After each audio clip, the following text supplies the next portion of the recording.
It's the Opperman Report. Join digital forensic investigator and PI Ed Opperman for an in-depth discussion of conspiracy theories, strategy of New World Order resistance, high-profile court cases in the news, and interviews with expert guests and authors on these topics and more. It's the Opperman Report. And now, here is investigator Ed Opperman. Okay, welcome to the Opperman Report. I'm your host, Private Investigator Ed Opperman. You can find me at Opperman Investigations and Digital Forensic Consulting. You can find me directly by emailing me at oppermaninvestigations@gmail.com, but I also have a website called emailrevealer.com, and you can go there and do little online searches, locates and stuff like that, asset searches. We are talking today to Joe Kisner. He runs a Facebook page called Minnesota Legend Hunters, and he's been fascinated with a cold case going on there in, I think, North Dakota. And he's been looking into this thing, and there seems to be connections even to the Maury Terry, Ultimate Evil, Son of Sam cult. So we're going to get right into this right away. Mr. Joe Kisner, are you there? Yes, I am, Ed. Thank you for having me today. Yeah, thank you for coming on. Tell us about yourself. Who is Joe Kisner? I'm just... you might say your average Joe. I'm a supervisor for public transit in Minneapolis, St. Paul. I started that Minnesota Legend Hunters page, probably about 10 years ago as a project for my daughter and I.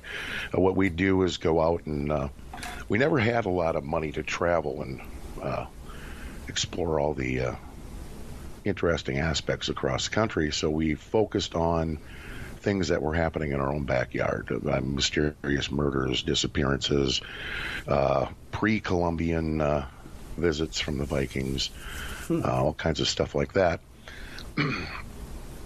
And where I ran into this missing persons stuff is I had planned on trying to write a travel log book, a self-published thing with all the little events and people and stuff in Minnesota that people could actually use while they're traveling.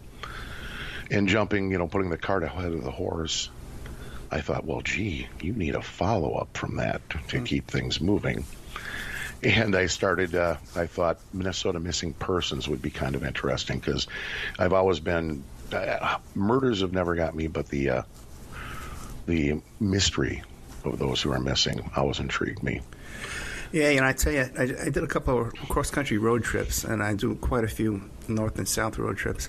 And sometimes you drive through these little towns, and they're so isolated, and you could just, there has to be so many people just held captive in these rural homes that are deep in the woods and deep on farms. And it just struck me so many times. You can just imagine just the kind of the family abuse, domestic abuse that goes on in these homes, so rural and away from the world, isolated.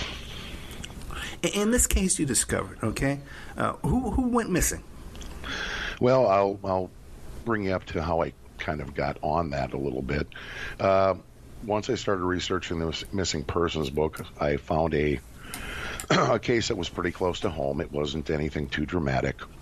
And as I started interviewing people for that, they referred me to another one of the women in there referred me to another woman whose grandmother went missing in Becker County back in 1975, named Milda McQuillan. And as I started researching that, another family that had been become associated with her through the Becker County missing persons thing also asked if I'd care to examine their missing father. And this was back in April 3rd of 1976 in Wolf Lake, Minnesota. Bernard Rusness and Peggy McKay went missing after a house fire where their 8-year-old son died. And I don't know if you want me to get into it or what, but it's as a private citizen trying to find information on a cold criminal case, it's kind of interesting. Well, clarify for me. Bernard Rusness went missing, or the 8-year-old boy went missing? Well, on the Bernard Rusness and his common-law wife, as they refer to her, Peggy McKay, lived in a farmhouse outside of Wolf Lake, Minnesota. And the night of April 3rd, a neighbor drove by the house at about 11 p.m. and saw that there was flames in a basement window.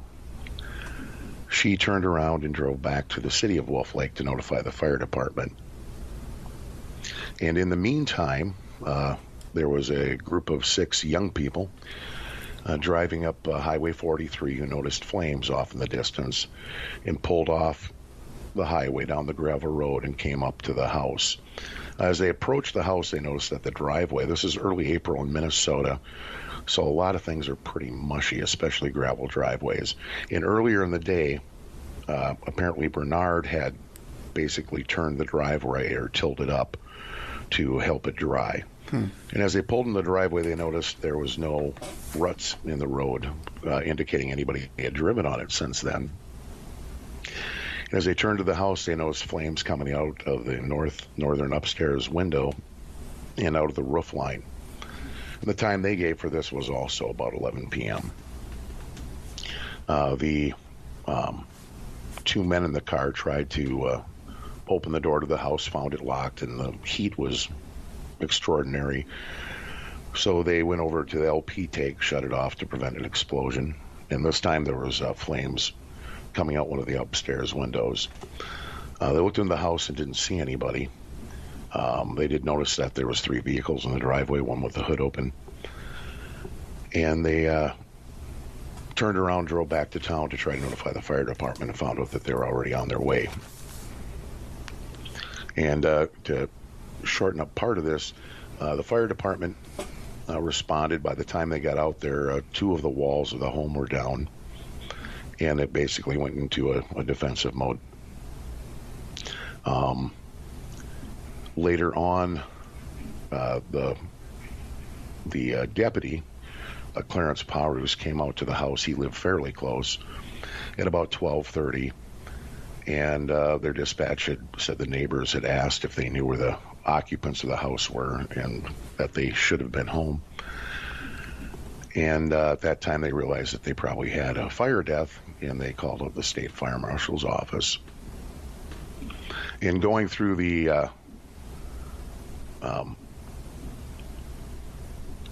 as the fire burned down, they noticed a skull in the northeast corner of the house, of the remains. As the fire marshal tried to pick it up, it fell apart on him. There was only parts of it left.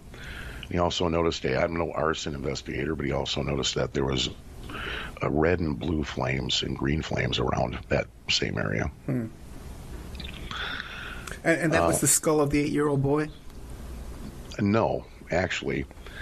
That following day, they found the remains of the 8-year-old boy. There was basically just the upper torso had, and I believe, an arm that was intact. Do we know who the skull belonged to then? No. Okay. There's it could have either been Bernard or Peggy then, right? Well, there's things that came up a little bit later. A relative of Peggy's said that Peggy's mom had given them a skull that they bought as a novelty to use as a planter. But later, not to cut around a little bit, later on I found Peggy's sister outside Seattle, Washington. And I had some other questions to ask her, but the one thing that she brought up that I didn't even talk about is she said that the skull has always bothered her, and that she said there is no way her mother would have ever given Peggy something like that. She said her mother would faint at a pulled tooth. So apparently it was a distant relative that mentioned the skull as a planter who she stated was a busybody and wanted to insert herself into the story. So the remains of Bernard and Peggy were never recovered? No, they were never recovered. All the vehicles were still in the driveway. To go... Well, let me ask you this, then. Was this a volunteer fire department? Yes, there was approximately 9 firefighters, including the chief, on scene. Right. Okay, so is it possible, you think, that maybe these were just amateurs who couldn't find the remains? The state fire marshal, the deputy, and a group of deputies, and I think the game warden, they all went through and they screened the entire fire scene to sort of. They found coins, they found, jewelry in their screening. They did find like some fragments of other bones, but nothing. Through the coroner's report, the coroner determined that there was only one body in the fire, and that was of Bernard Rusness. The 8-year-old boy. Yes. And now, you mentioned that you found a skull. Was there any other kind of like occult ritual material in the home? Not that they discovered at that time. And that's kind of I didn't think a lot of the skull to begin with. But, as you progress through things, things start to pile up in certain directions. And I was curious. I'm sorry, go ahead. Yeah, Bernard, what did he do for employment? How was he employed? Bernard worked primarily in car dealerships. I think he was basically a body guy. He had worked at several places in the Fargo area. Where this happened is probably about an hour away from Fargo, inside the Minnesota border. And he worked in the Twin Cities for a few years prior to that at various dealerships. And what about Peggy? Was she employed? At the time, Peggy was working for a Twin Cities auto salvage in Fargo. Okay. Bernard had worked there just prior to her starting, and he went on to work with a Chevrolet dealership at that time. Any criminal history for these two? Well, I don't think they'd ever be canonized, but they weren't. I was just about to ask you about canonization. Yeah. You beat me to that later. There is Bernard. It's hard to find anything definitive. The only one that really knew Bernard well was his son, which was 27, Bernard III, Ben, as they called him, who was about 27 at the time of the fire. Ben worked, I believe, at that off at Chevrolet at the same time his father did. Did you talk to Ben? Not at this time. I do have his number, but okay. I'm still trying to compile a few more things so that I don't, I have everything put together when we talk. Bernard, let's put it this way. Bernard was married and lived in Fargo with his wife, and they had 4 children, this Bernard III being the oldest. In 1966, there's a report that he had been seeing Peggy at a bar called the Silver Tray in Fargo. Peggy's husband came into the bar with a shotgun, and they ended up wrestling it away from him, and there was police reports, but there was no charges ever filed with it. And in 1966, according to statements from his wife, is about the time he left the home. Now, unfortunately, I really can't speak to his character. I can just speak to the facts. Bernard had 4 children with his wife, Margaret. He had 5 more children with a woman from Frazee, Minnesota. And then between, I think, 1961 and 1966. And then he had Brian with Peggy in 1967. So he had 10 kids? Yeah. Okay. Now, what about them? Were they churchgoers? What kind of associations did they have? Friendships? Run across any other people who knew them? Friends? There's some statements in there. They said that Peggy, some of the neighbors said that they did go to Bible classes and stuff with Peggy, but they were very private people. Actually, everybody thought they were actually married. They had lived, the farm that they lived in was actually Peggy's parents'. And her brother George inherited the house in the farm place, and he basically let them live there for renovations and stuff because he didn't want the house sitting empty in fear of vandalism and things.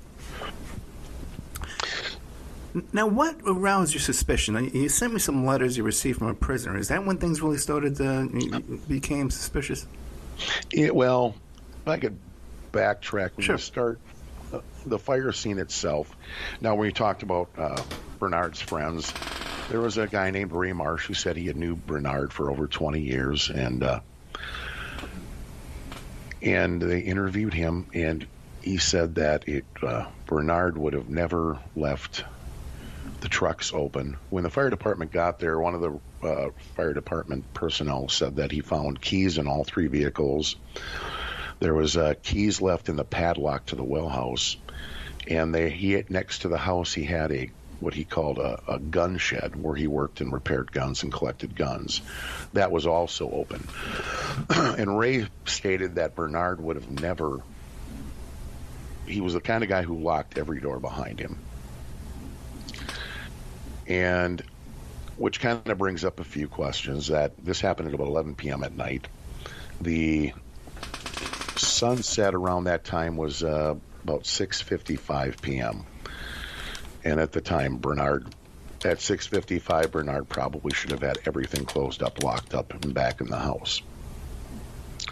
So it's interesting that whatever happened probably initiated before 6:55 p.m.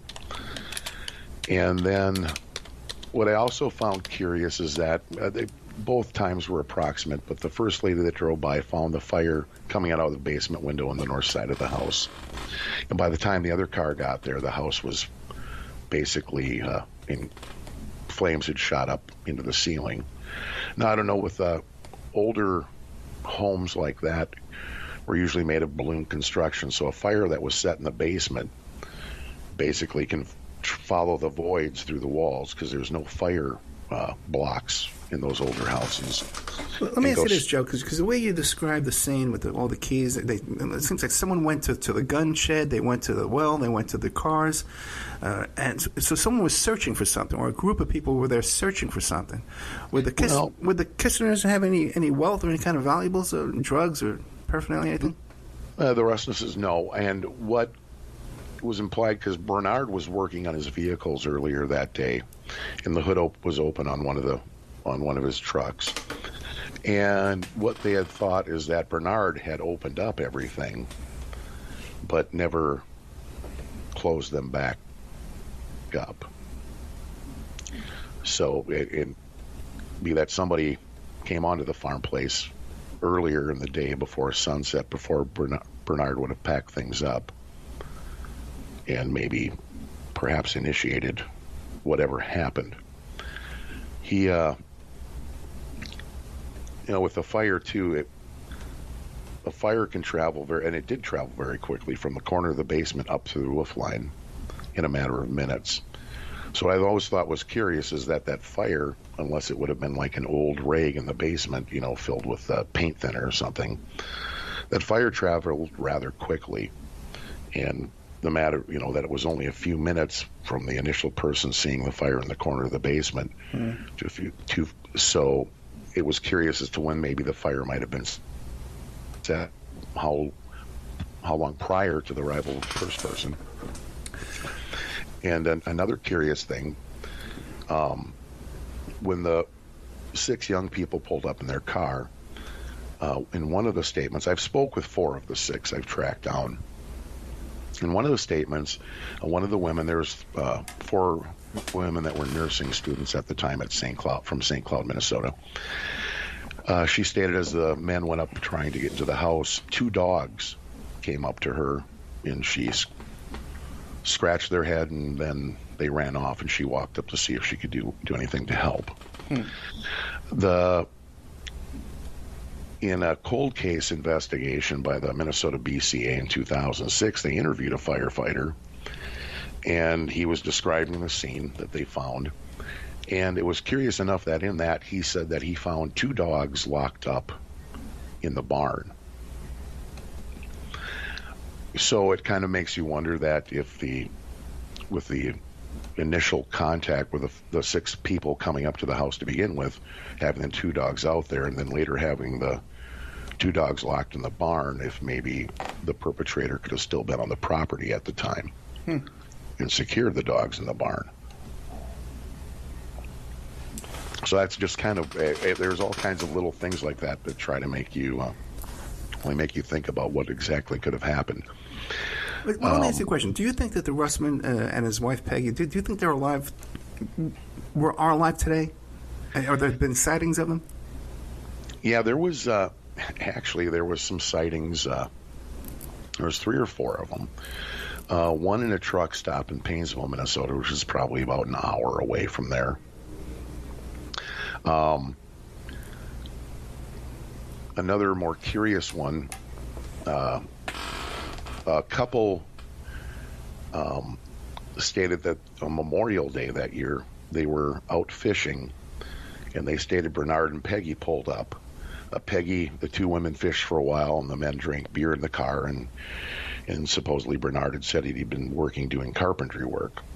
Now, the notes in this file are basically a pile of handwritten notes for the most part, and I could not determine, and this was actually written on the back of an envelope, and I did track down the man that was supposedly met Bernard, but I haven't been able to make contact with him or find a good phone number yet. Now, Joe, the thing is, now the sightings, are these people who previously knew Russman and McKay, or are they just from news accounts, from the newspapers and stuff? Well, that's what I was going to try to find out. The other ones were basically people that saw newspaper accounts and had the familiar look. It's unclear whether or not this couple actually knew Bernard and Peggy. The way it's stated on there is that they were familiar with them, but I can't say for sure, because if I could verify that would mean a lot right there. And there was another sighting of possibly Bernard in Moorhead, Minnesota, which basically is right across the river from Fargo. There was a Vegas station wagon, I believe it was, on the street, and a woman pulled up alongside of it, and her kids were staring at the guy driving the car. Bernard had a fake eye, and it drooped a bit, and the kids were kind of staring at the driver of this car, and she caused her to look over, and it looked as if he had the droopy eye and stuff, and she said it looked to be Bernard Rusness. And curiously enough, about 2 weeks prior to the disappearance, there was a 1972 Vega that went missing from Offutt Chevrolet, where Bernard and his son had worked. I never found any follow-up information on that. Of course, the Fargo police don't keep hot files from 45 years ago. But I thought that was a curious point there. And also, this is where Peggy's sister, Sally, lived probably 5 or 6 blocks away from where this sighting was.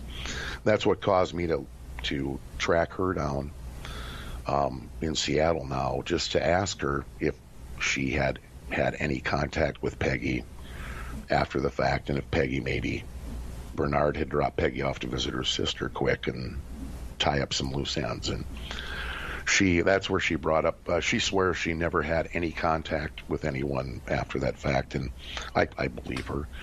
And that's where she had mentioned the part about the skull not coming from their mom. And so those are, and well, there was also a letter in there from the sheriff's office to, there was a large earthquake in California back in like 1980 or something, Canagla or something like that. Anyway, there was coverage on the Today Show of this earthquake, and a resident of Detroit Lakes swear they saw Peggy McKay as one of the victims getting medical treatment. Her hair was a different color, but they swore that was her. And there was a letter written to the sheriff's office out there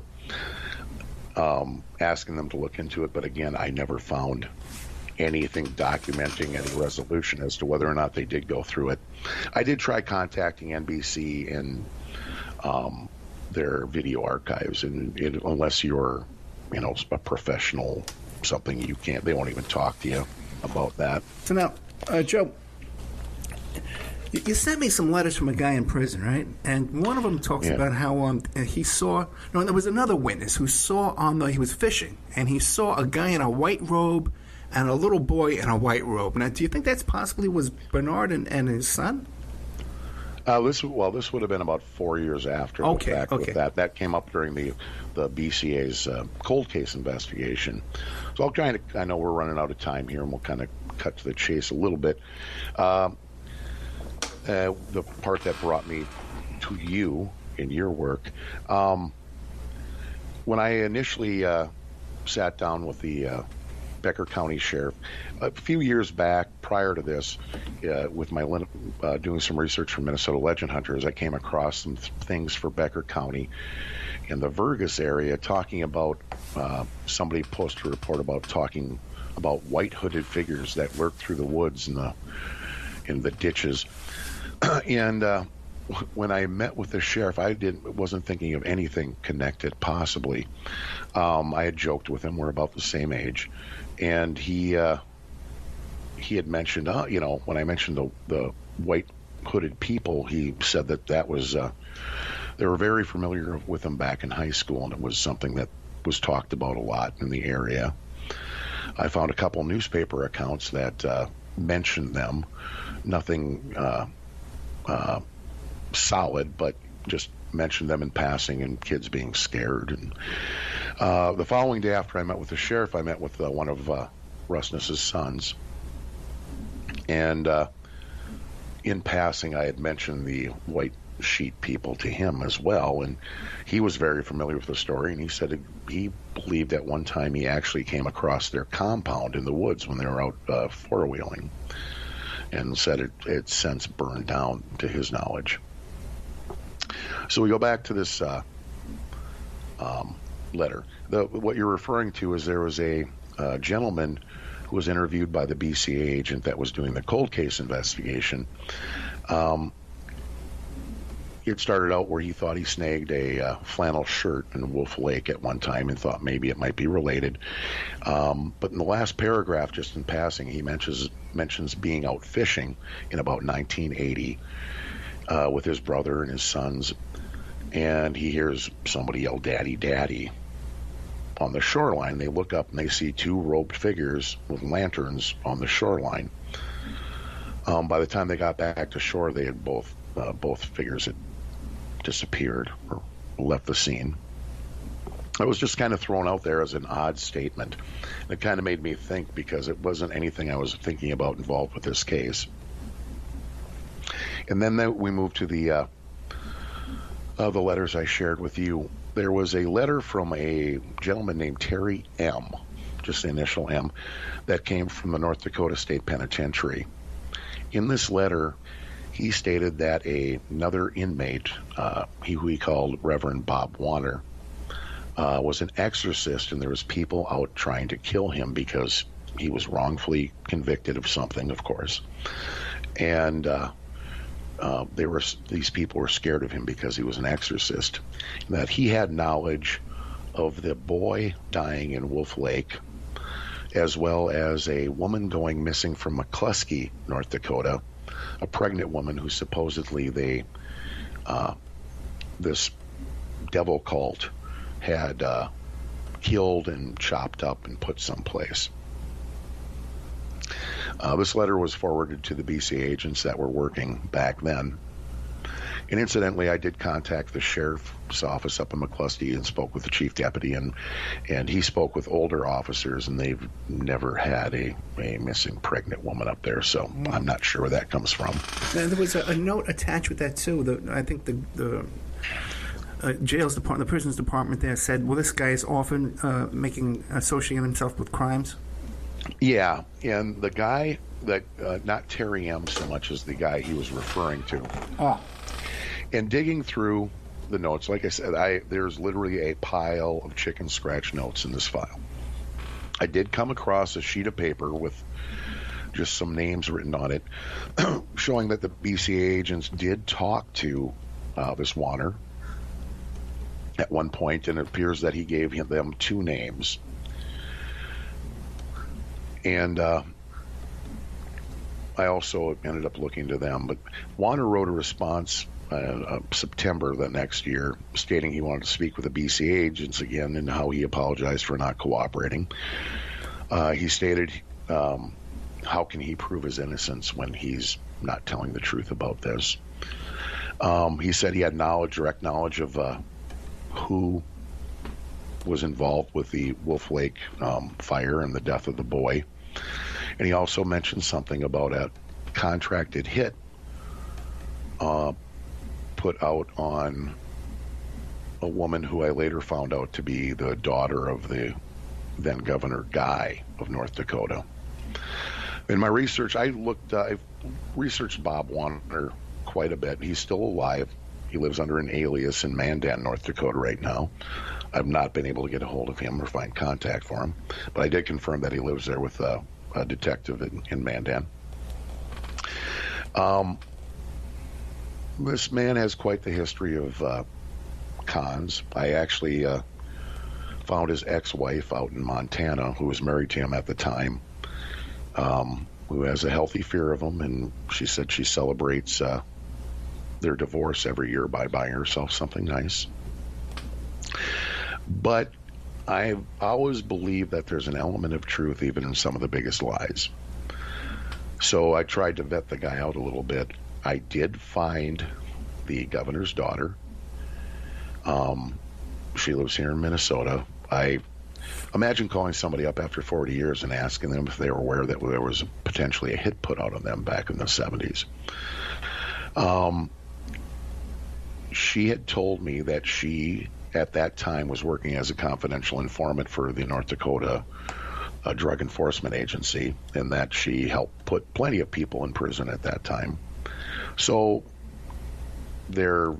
she wasn't aware of anything like that, a hit coming out, but it was well within reason that somebody may have done that. So there was my little element of truth in there. Yeah, that's interesting. So she was working as an informant for the DEA.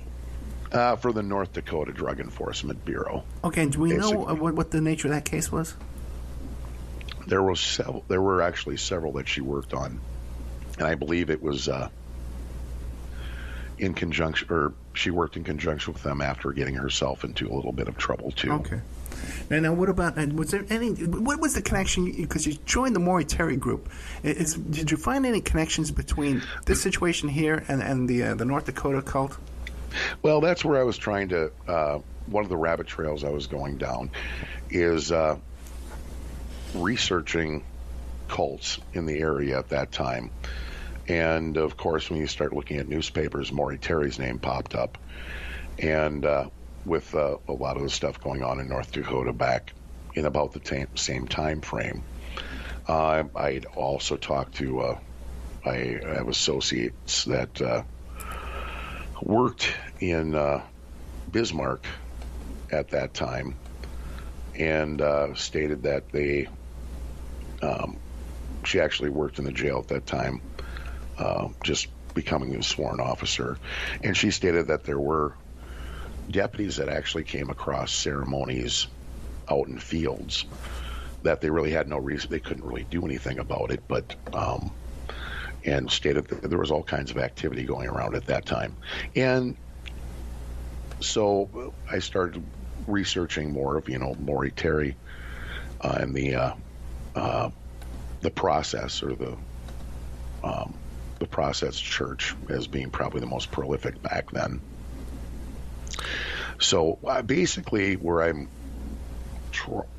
grasping at straws now is trying to find names and make connections. The people, the two names that Warner gave in his statement to the BCA initially were involved in a armed robbery of a Fargo hospital pharmacy, and I actually spoke with one of the gentlemen. The other gentleman's deceased, and he has vague recollections of Warner, remembering he was quite the talker and thought that he was in prison for murder, which I guess he, according to his ex-wife, he liked saying that, but it was actually more like check fraud. But there's so I'm kind of grasping at straws, looking for names as far as that goes, trying to put pieces together. And when we go back to the farm place, about a year and a half prior to the fire, there was a cattle mutilation on the farm. Really? The same farm? Yep. Rusness farm? Yep, Rusness's farm. And, well, basically they found a mutilated calf with the organs removed on a brush pile. They did not have cattle. I'm not sure exactly where it came from. I did find a couple other vague references in newspapers up in Becker County regarding some cattle mutilation stuff. And if you look back, I started looking into that aspect of it. And back during the mid to late 70s, there was a rash of cattle mutilations going across Minnesota, bits of Wisconsin, bits of South and North Dakota. A doctor, I know some of your listeners might be familiar with Dr. J. Allen Hynek. Yeah. Hynek was asked by the U.S. Attorney General's office to research these mutilations. And he worked with a guy named Donald Flickinger, who was a FTA agent at the time. And they went through Minnesota and investigated these cases. And I did manage... Did you mean to say ATF? ATF, yeah. I'm sorry. No, that's okay. But I did track down Donald Flickinger in Montana as well. I spoke with him for a while. They were working on... at that time, it's a whole story in itself. There was people that associated them with what they called themselves as the Sons of Satan, which is, I'm not sure if it is the motorcycle group or if it's a separate entity. And there was 2 inmates from Oklahoma, one in Texas, one in Oklahoma, that stated that their group was responsible for these mutilations and that they actually had a list of politicians that they intended to target doing the same thing. And Donald Flickinger actually, it was funny, I read a reference to it, and I asked him, he woke up one morning at his house up in the Twin Cities suburb, and he had the word "stop" written in blood on his garage door. Really? It was kind of funny. He blew it off, but I'm going, that's kind of crazy stuff, man, you know. Well, let me ask you this. Back to the White Sheets. Mm-hmm. Did they have a reputation for any kind of violence or ritual abuse? What were they up to? What was this group focused on? Nobody really knows, and I've been trying to determine, were they some kind of druid outfit or something that did stuff? Supposedly they would come out of ditches and attack cars. That could be, just teenage folklore too. I did. There were some strange religious groups up there at the time. There was one called something similar to Inner Light Ministries.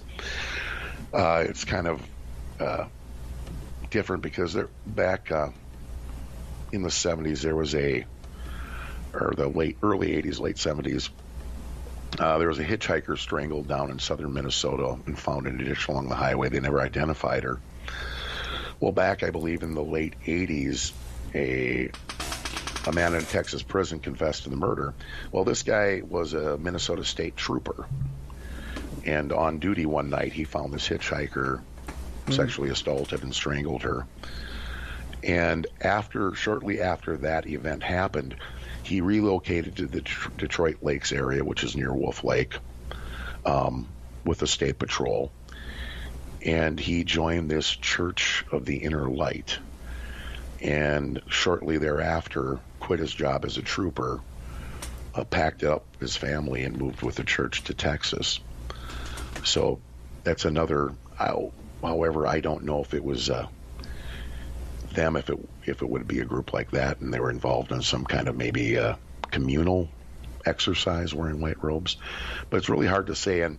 And I know I'm not giving your listeners much of conclusions on anything, but I'd be willing to lend an ear to anyone that has any knowledge of anything going on back then. Yeah, that's what I was just going to ask you, because you're going to have a lot of people listening. What kind of information, tips, and sources are you looking for in that area?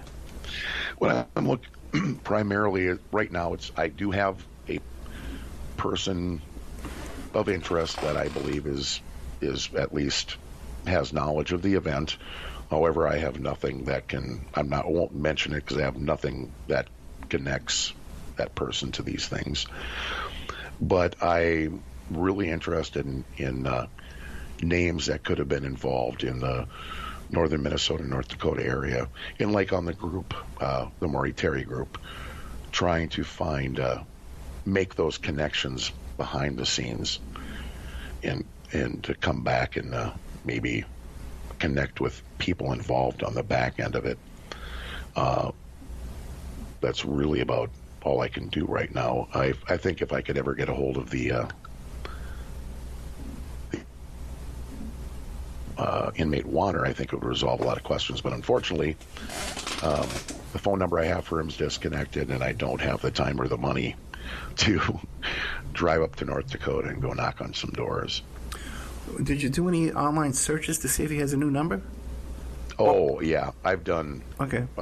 All kinds of stuff. And this guy has lived under aliases as well. He's living under an alias now. I did find his son, who has a name similar to his.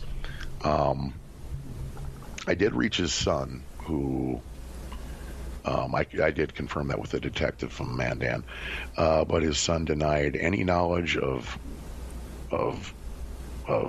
Warner, denied any knowledge of his own mother, said he's never heard of them, even though they have a very unique last name that they share. So I just left the door open for him to give me a call back if he ever discovered anything.